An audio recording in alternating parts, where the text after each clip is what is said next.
Hey guys, welcome back to All Things Knives. It's your host Fletcher, and today we are doing some thoughts on Vanax steel. So I had a very generous viewer send in this quiet carry waypoint. He said I could carry it, sharpen it, use it, and so that's what I did. I sharpened it once when I got it from him. It sat around because I was doing the M4 carry, and then I had to put some blue Loctite in that S90V Wasp I was carrying, so I had a day to use it, and it turns out we had a truck that day.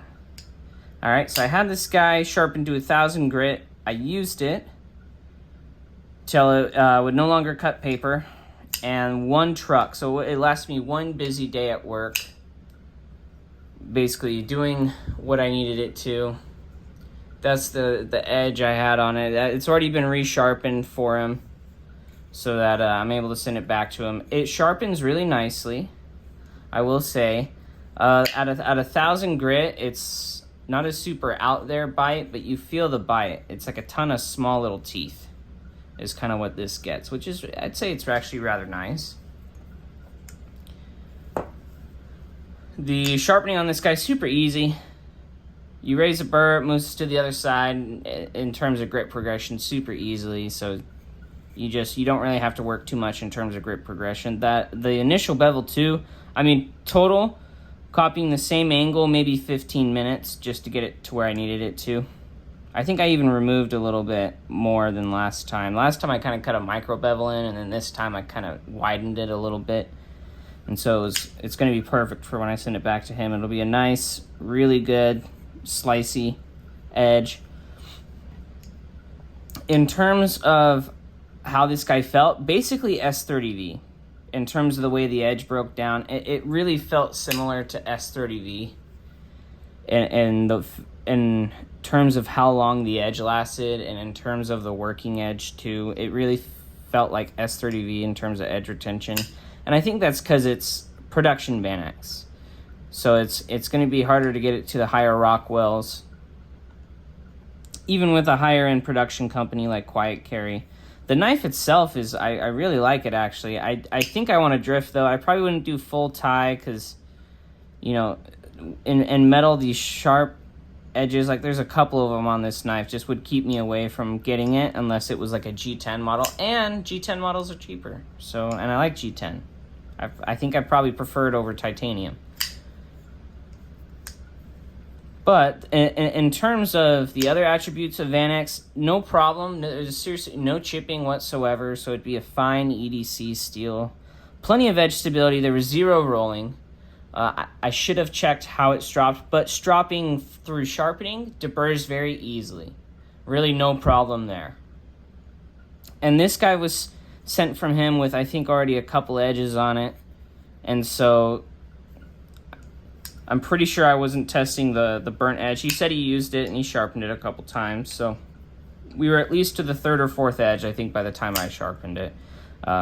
If that's wrong, Keith, let me know, just in terms of accuracy. But it didn't feel like a burnt edge as I was sharpening. Like, it felt very nice, and he said he used it all the time, so I'm assuming it at least had a couple edges on it, and it definitely looked like it was sharpened when he sent it to me. But in terms of Vanax steel, I think it'd be a fine everyday carry if you're looking for a very stainless steel that's, you know, going to perform in terms of edge retention very similar to S30V. Easier to sharpen though, I would say, than S30V.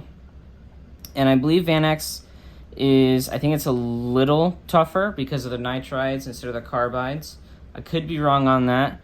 But in terms of what I noticed in terms of performance, very similar to S30V in edge retention, easier to sharpen. Corrosion resistance is going to be off the charts.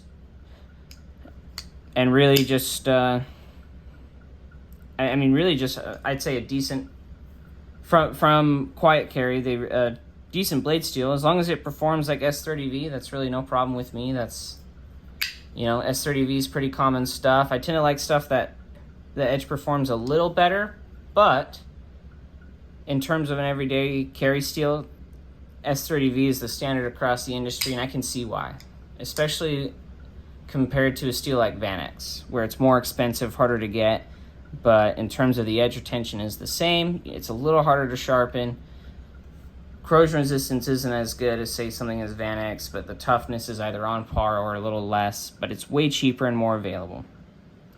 This is like if you live somewhere that's really moist, or you in a lot of acidic or salty environments, then Vanax, if you want something that's going to still perform, you know, better than, say, an H1 or an LC200N, then I think Vanax is going to be the steel for you.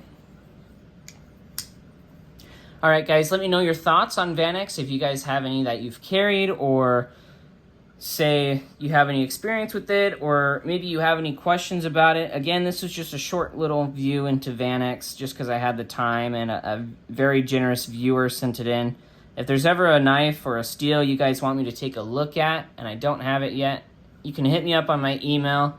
It's actually in my About page on my YouTube channel page, and if you just send me an email, I'll try my best to get back to you. And I always welcome people sending me stuff to review, but just know that if you do, I do use it at work, I do sharpen it, but I do my best to send it back in similar condition as you sent it to me. But as always, guys, thank you for watching. Like, comment, share, subscribe if you're not subscribed, and stay sharp.